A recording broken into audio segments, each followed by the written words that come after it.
بسم اللہ الرحمن الرحیم۔ حضرت خدیجۃ الکبریٰ رضی اللہ تعالیٰ عنہ کی تمام زندگی۔ قافلہ شام جانے کے لیے تیار کھڑا تھا۔ یہ ایک تجارتی قافلہ تھا۔ بہت سے اونٹوں پر سامان لدا ہوا تھا۔ کئی افراد سامان کے نگہبانی اور انتظامات میں مصروف تھے۔ یہ سب مال ایک خاتون کا تھا۔ وہ نہایت دولت مند تھی۔ ان کی مالی حیثیت کا اندازہ اس بات سے لگایا جا سکتا ہے کہ جب شہر کے لوگوں کا قافلہ تجارت کے لیے روانہ ہوتا تھا، صرف ان خاتون کا سامان قبیلے کے بقیہ افراد کے سامان کے برابر ہوتا تھا۔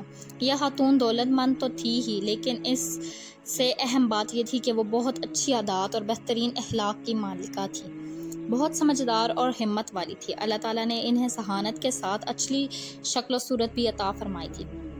خاتون کو ان کی پاکیزہ طبیعت کی وجہ سے لوگ طاہرہ کہتے تھے۔ طاہرہ کا کاروبار بہت پھیلا ہوا تھا۔ ان کا تجارتی سامان ایک طرف شام بھیجا جاتا تھا تو دوسری طرف یمن کے شہروں میں فروخت کیا جاتا تھا۔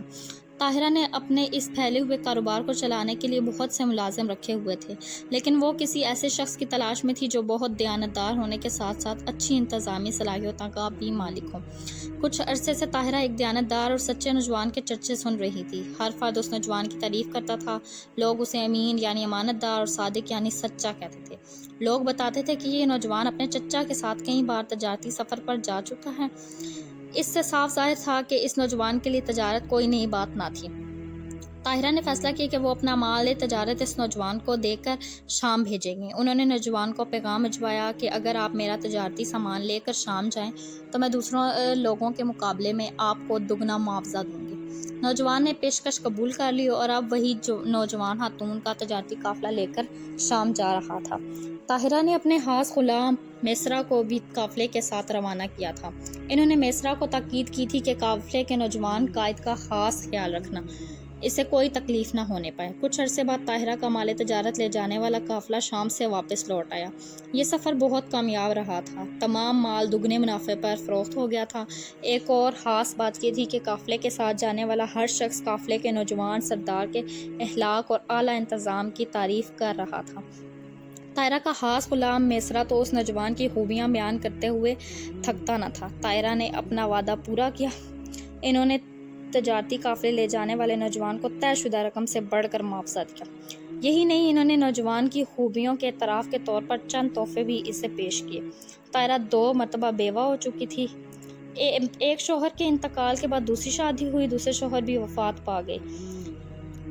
سرداروں نے طاہرہ کو شادی کے پیغامات بھیجے، لیکن طاہرہ نے انکار کر دیا۔ اب ان کی عمر 40 سال کے لگ بھگ تھی۔ وہ محسوس کر رہی تھی کہ وہ اس نوجوان کے بہترین اخلاق سے بہت متاثر ہو گئی ہیں۔ انہوں نے اپنے سامان تجارت دے کر شام بھیجا تھا۔ نوجوان کی عمر صرف 25 سال تھی۔ طاہرہ عمر میں اس سے بڑی تھی، لیکن انہوں نے غور و فکر کر کے اس نوجوان کو شادی کا پیغام بھیج دیا۔ نوجوان کو پیغام ملا تو اس نے اپنے چچا سے مشورہ طلب کیا۔ نوجوان کے والد کا تو بہت پہلے انتقال ہو چکا تھا، چچا ہی اس کے سرپرست تھے۔ چچا اس رشتے کی تاکید کی تو نوجوان نے پیغام قبول کر لیا۔ بات طے ہو گئی۔ طاہرہ نے نکاح کی تاریخ مقرر کی اور پیغام دیا کہ حسب ضرورت اپنے خاندان کے بزرگوں کے ساتھ آئیں۔ مقررہ تاریخ کو نوجوان اپنے بزرگوں کے ساتھ طاہرہ کے گھر آیا۔ نوجوان کے چچا نے نکاح پڑھایا۔ اب طاہرہ اس با اخلاق، دیانتدار اور صادق اور امین نوجوان کی بیوی تھی۔ اس وقت کسے معلوم تھا کہ چند برس بعد اللہ تعالیٰ اس صادق و امین نوجوان کو دنیا کے آخری نبی کا عظیم الشان مرتبہ عطا فرمائیں گے۔ یہ تھی طاہرہ، جنہیں ہم سب حضرت خدیجہ رضی اللہ تعالیٰ عنہا کے نام سے جانتے ہیں۔ حضرت خدیجہ علیہ السلام تمام مسلمانوں کی ماں، جن کو اللہ تعالیٰ نے یہ درجہ بلند عطا فرمایا، وہ نبی کریم صلی اللہ علیہ وسلم کی سب سے پہلی زوجہ محترمہ تھی۔ حضرت خدیجہ رضی اللہ تعالیٰ عنہا وہ عظیم اور خوش نصیب خاتون تھی جو نبی صلی اللہ علیہ وسلم کی نبوت پر سب سے پہلے ایمان لائیں۔ آپ صلی اللہ علیہ وسلم کو آپ رضی اللہ تعالیٰ عنہ کو یہ بھی فضیلت حاصل تھی کہ اللہ تعالیٰ نے آپ رضی اللہ تعالیٰ عنہ کو سلام کہلوایا۔ آپ ہی کے بارے میں رسول اقدس نے فرمایا، ساری دنیا کی عورتوں میں اپنے زمانے میں مریم حضرت عیسیٰ علیہ السلام کی والدہ افضل تھی، اور اسی طرح خدیجہ رضی اللہ تعالیٰ عنہ افضل ہیں۔ حضرت خدیجہ رضی اللہ تعالیٰ عنہ مکہ مکرمہ کے ایک تاجر حول-الدین اسد کی صاحب زادی ہیں۔ ان کے والد کا نام فاطمہ بنت زائدہ ہے۔ حضرت خدیجہ رضی اللہ تعالیٰ عنہ ایک معزز خاندان سے تعلق رکھتی تھی۔ آپ رضی اللہ تعالیٰ عنہ کا سلسلہ نسب 5ویں پشت میں نبی کریم صلی اللہ علیہ وسلم کے خاندان سے جا ملتا ہے۔ حضرت ختیجہ رضی اللہ تعالیٰ عنہ کی پہلی شادی ابو حالہ بن زادہ تمیمی سے ہوئی۔ ان سے 2 لڑکے پیدا ہوئے، ایک کا نام ہند تھا، دوسرے کا نام حارث۔ ابو حالہ کے انتقال کے بعد حضرت ختیجہ رضی اللہ تعالیٰ عنہ کی شادی عتیق بن عائد محرومی سے ہوئی۔ ان سے ایک لڑکی پیدا ہوئی، اس کا نام بھی ہند رکھا گیا۔ اس وجہ سے حضرت ختیجہ علیہ السلام ہند بھی کہلاتی تھیں۔ عتیق کے وفات پا جانے کے بعد حضرت ختیجہ رضی اللہ تعالیٰ عنہ نبی کریم صلی اللہ علیہ وسلم کے نکاح میں آئی۔ رسول اقدس صلی اللہ علیہ وسلم کو حضرت ختیجہ سے بے پناہ محبت تھی۔ وہ حضور صلی اللہ علیہ وسلم سے نکاح کے بعد 25 برس تک زندہ رہے۔ ان کی زندگی میں رسول کریم صلی اللہ علیہ وسلم نے دوسری شادی نہیں کی۔ اللہ تعالیٰ نے اپنے حبیب صلی اللہ علیہ وسلم کو ان کی ازواج مطہرات رضی اللہ تعالیٰ عنہ میں سے ایک صاحبزادے ابراہیم کو چھوڑ کر صرف ختیجہ رضی اللہ تعالیٰ عنہ سے اولاد عطا فرمائی۔ 4 بیٹیاں حضرت زینب رضی اللہ تعالیٰ عنہ، حضرت رقیہ رضی اللہ تعالیٰ عنہ، حضرت کلثوم رضی اللہ تعالیٰ عنہ اور حضرت فاطمۃ الزہرا رضی اللہ تعالیٰ عنہ۔ ایک بیٹے حضرت قاسم رضی اللہ تعالیٰ عنہ پر تمام راویوں کا اتفاق ہے۔ ابن سعد نے مزید 2 بیٹوں طیب اور عبداللہ طاہر کا بھی ذکر کیا ہے۔ ایک صاحبزادے حضرت ابراہیم علیہ السلام حضرت ماریہ رضی اللہ تعالیٰ عنہ کے بطن سے ہوئے۔ رسول کریم صلی اللہ علیہ وسلم سے نکاح کے بعد حضرت ختیجہ رضی اللہ تعالیٰ عنہ نے اپنا تمام کاروبار حضرت صلی اللہ علیہ وسلم کے حوالے کر دیا۔ جب رسول صلی اللہ علیہ وسلم کی عمر 35 برس ہوئی تو آپ صلی اللہ علیہ وسلم تنہائی پسند ہو گئے۔ مکہ مکرمہ سے 3 میل کے فاصلے پر ایک غار واقع تھا جسے حرا کہتے تھے۔ آپ صلی اللہ علیہ وسلم وہاں چلے جاتے تھے اور کئی دن تک وہیں قیام فرماتے۔ آپ صلی اللہ علیہ وسلم کی زوجہ محترمہ حضرت ختیجہ رضی اللہ تعالیٰ عنہ حضور صلی اللہ علیہ وسلم کو کئی دن کے لیے کھانے پینے کا سامان تیار کر کے دیتی۔ آپ صلی اللہ علیہ وسلم یہ سامان لے کر غار حرا میں چلے جاتے اور وہاں غور و فکر کرتے۔ جب یہ سامان ختم ہو جاتا تو پھر گھر تشریف لے آتے اور مزید سامان لے کر غار حرا چلے جاتے۔ ایک دن رسول کریم صلی اللہ علیہ وسلم بہت پریشانی کے عالم میں گھر تشریف لائے۔ آپ صلی اللہ علیہ وسلم نے آتے ہی حضرت ختیجہ سے فرمایا، مجھے کمبلوں سے ڈھانپ دو، مجھے کمبلوں سے ڈھانپو۔ حضرت ختیجہ نے ایسا ہی کیا۔ جب کچھ دیر بعد حضرت صلی اللہ علیہ وسلم کو ذرا سکون ہوا تو آپ صلی اللہ علیہ وسلم نے غار حرا میں اپنے ساتھ کچھ دیر قبل پیش آنے والا واقعہ حضرت ختیجہ رضی اللہ تعالیٰ عنہ کو سنایا کہ غار حرا میں تھا کہ ایک فرشتہ آیا، اس نے مجھے کہا اقرا پڑھ۔ میں نے جواب دیا مجھے پڑھنا نہیں آتا۔ اس پر اس نے مجھے پکڑ کر زور سے کھینچا یہاں تک کہ میری قوت برداشت جواب دینے لگی۔ پھر اس نے مجھے چھوڑ دیا اور کہا پڑھ۔ میں نے وہی جواب دیا مجھے پڑھنا نہیں آتا۔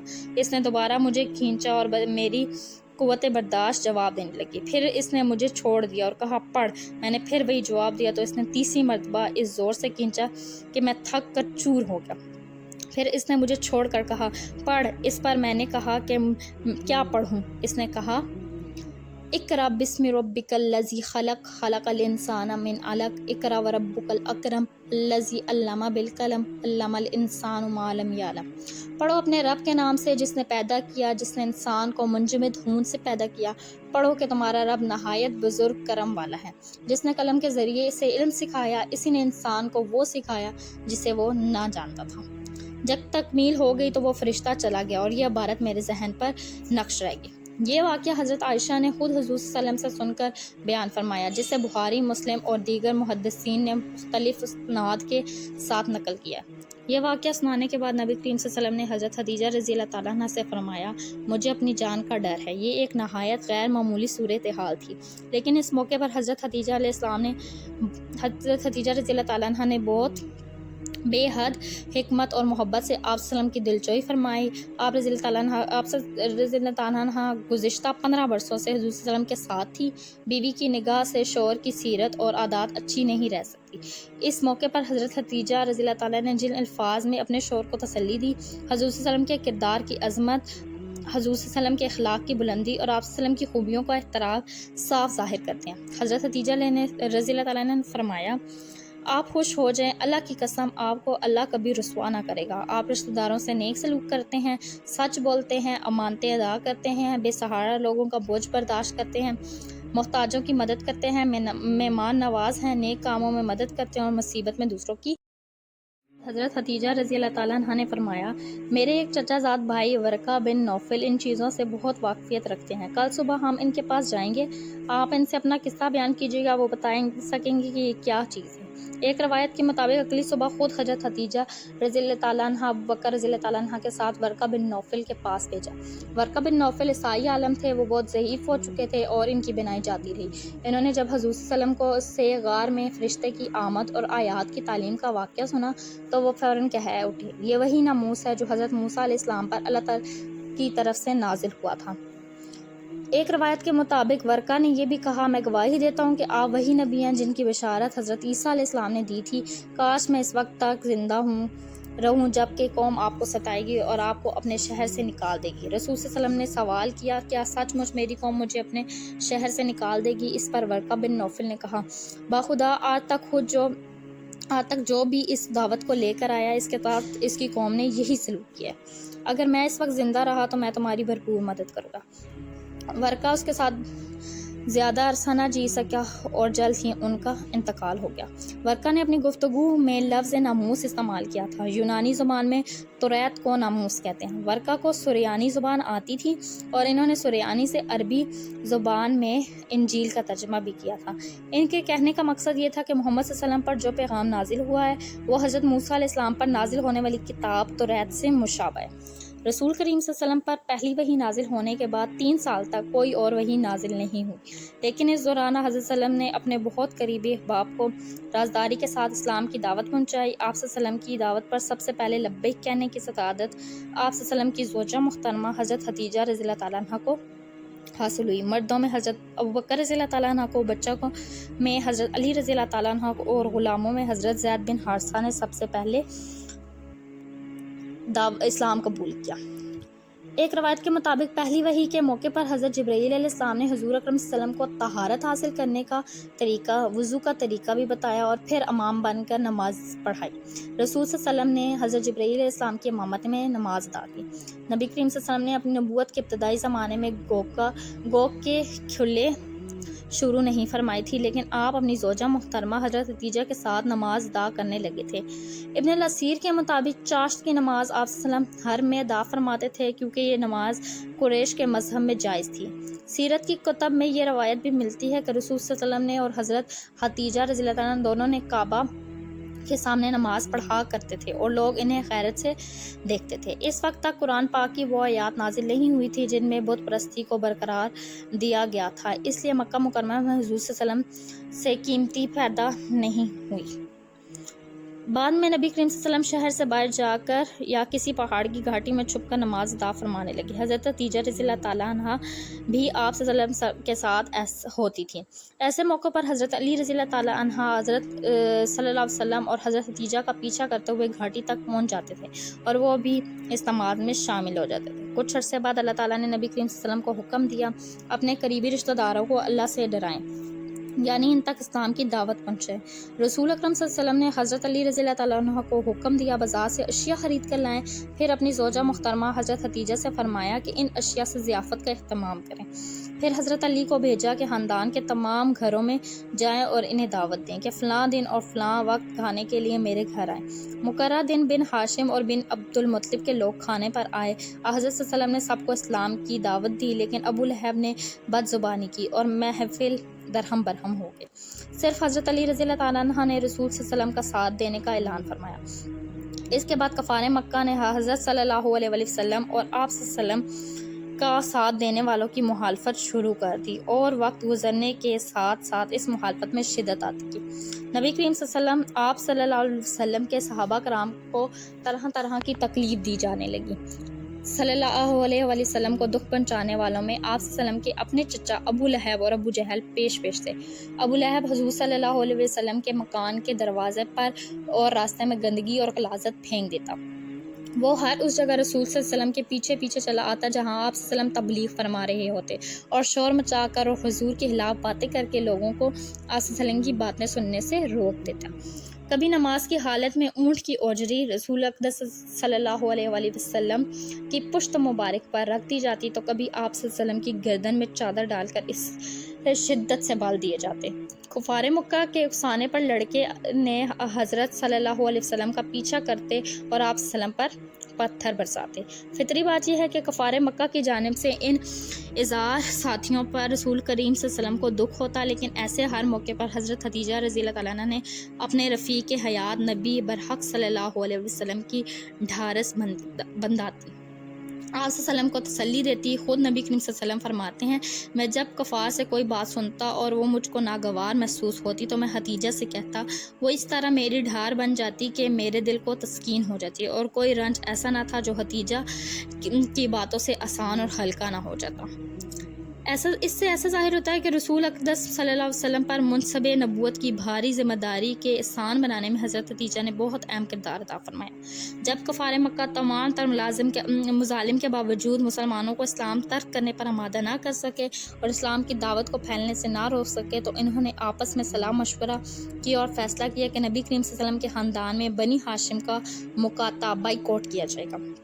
چنانچہ ایک قرارداد لکھی گئی کہ آئندہ سے کوئی فرد بنی ہاشم اور بنی عبد المطلب کے کسی فرد سے کوئی تعلق نہیں رکھے گا، نہ اس سے شادی یا بیاہ کا تعلق قائم کرے گا، نہ کوئی تجارتی لین دین کرے گا، حتیٰ کہ ان سے بات چیت بھی نہ کرے گا۔ یہ قرارداد لکھ کر خانہ کعبہ میں لٹکا دی گئی۔ اس مقاطعے کے نتیجے میں نبی کریم صلی اللہ علیہ وسلم اپنے خاندان کے ساتھ ایک گھاٹی شیب ابی طالب میں محصور ہو گئے۔ لوگوں کا خیال تھا کہ حضرت خدیجہ رضی اللہ تعالیٰ عنہ اس موقع پر اپنے خاندان میں واپس چلی جائیں گی، لیکن انہوں نے تنگی اور سختی میں اپنے شوہر کا ساتھ دیا اور مسلمانوں سے دوری اختیار نہ کی۔ یہ مقاطعہ 1-2 دن نہیں 3 سال تک برقرار رہا۔ یہ بڑا مشکل دور تھا۔ بھوک کی شدت سے بےتاب ہو کر صحابہ کرام رضی اللہ تعالیٰ عنہ نے سوکھے اور بدمزہ چمڑے تک تناول فرمائے۔ کئی دن کا فاقہ رہتا۔ کفار مکہ گھاٹی کو جانے والے راستوں کی نگرانی کرتے تھے اور باہر سے کوئی شے گھاٹی کے اندر پہنچنے نہ دیتے تھے۔ کبھی کبھار ایسا ہوتا تھا حضرت خدیجہ رضی اللہ تعالیٰ عنہ ایک بھتیجے حکیم بن حزام کھانے پینے کی تھوڑی اشیاء چپکے سے بھیج دیتے۔ حضرت خدیجہ رضی اللہ تعالیٰ عنہ یہ اشیاء گھاٹی میں قید لوگوں کے درمیان تقسیم فرما دیتی تھی۔ 3 سال بعد مکہ مکرمہ کے کچھ نیک افراد نے مل کر فیصلہ کیا کہ اس سنگ دلانہ معاہدے کا خاتمہ ہو جانا چاہیے۔ ان افراد نے خانہ کعبہ میں کھڑے ہو کر مقاطعہ کو ختم کرنے کا اعلان کر دیا۔ ابو جہل نے مخالفت کی، لیکن کئی قبیلوں کے افراد نے مقاطعے کے خلاف رائے دی۔ جب مقاطعے کی قرارداد کو دیکھا گیا تو سب حیران رہ گئے۔ اللہ کے حکم سے اس قرارداد کے الفاظ کو دیمک چاٹ چکی تھی، صرف اللہ کا نام باقی تھا۔ مقاطعہ 1090 میں ختم تو ہو گیا تھا، لیکن 3 سال تک فاقہ کشی کی صعوبیت برداشت کرتے حضرت خدیجہ بہت کمزور ہو گئی تھی۔ کچھ ہی عرصے بعد آپ رضی اللہ تعالیٰ عنہ بیمار پڑ گئی اور اسی حالت میں اپنے رب سے جا ملی۔ حضرت خدیجہ رضی اللہ تعالیٰ عنہ کی وفات کا رسول صلی اللہ علیہ وسلم کو بے حد صدمہ پہنچا۔ آپ صلی اللہ علیہ وسلم خود کو تنہا محسوس کرنے لگے۔ اسی زمانے میں حضور صلی اللہ علیہ وسلم کے چچا ابو طالب کا بھی انتقال ہو گیا، اس لیے حضور صلی اللہ علیہ وسلم سنہ 1090 کو عالم الحزن یعنی غم کا سال کہا کرتے ہیں۔ رسول صلی اللہ علیہ وسلم حضرت خدیجہ کی وفات کے بعد بھی انہیں ہمیشہ یاد فرماتے تھے۔ بہت مدت تک آپ صلی اللہ علیہ وسلم کا یہ طریقہ رہا کہ اس وقت تک گھر سے نہیں نکلتے تھے جب تک حضرت خدیجہ کی خوب تعریف نہ کر لیتے۔ آپ صلی اللہ علیہ وسلم حضرت خدیجہ کی سہیلیوں کا بھی بہت خیال رکھتے تھے۔ بکری ذبح فرماتے تو اس کا گوشت حضرت خدیجہ کی سہیلیوں کو بھی بھجواتے۔ ایک بار رسول کریم صلی اللہ علیہ وسلم نے فرمایا، خدیجہ سب سے پہلے مجھے پر ایمان لائے، انہوں نے ایسے وقت میں میری مدد کی جب کسی کی مال کا سہارا میرے پاس نہ تھا، اور اللہ نے مجھے ساری اولاد خدیجہ سے عطا فرمائی۔ ہر خدیجہ کا درجہ بلند ہے۔ ایک بار حضرت جبرائیل علیہ السلام کے پاس تشریف لائے اور فرمایا، خدیجہ برتن میں کھانے یا پینے کی کوئی شے لا رہی ہے، جب وہ جائے تو آپ ان کو اللہ کا اور میرا سلام پہنچا دے۔ بخاری کی ایک حدیث ہے کہ نبی کریم صلی اللہ علیہ وسلم نے حضرت خدیجہ کو اللہ تعالیٰ کی طرف سے خوشخبری سنائی کہ ان کو جنت میں موتیوں کا محل عطا کیا جائے گا۔ اللہ تعالیٰ حضرت خدیجہ رضی اللہ تعالیٰ عنہ پر لاکھوں رحمتیں نازل فرمائے جو اللہ کے محبوب کی مونس و غم و خوار ہیں۔ اللہ نے اپنے حبیب محمد صلی اللہ علیہ وسلم پر ذمہ داری عائد فرمائی، اسے ادا کروانے میں حضرت خدیجہ رضی اللہ تعالیٰ عنہ کا کردار نہایت اہمیت کا حامل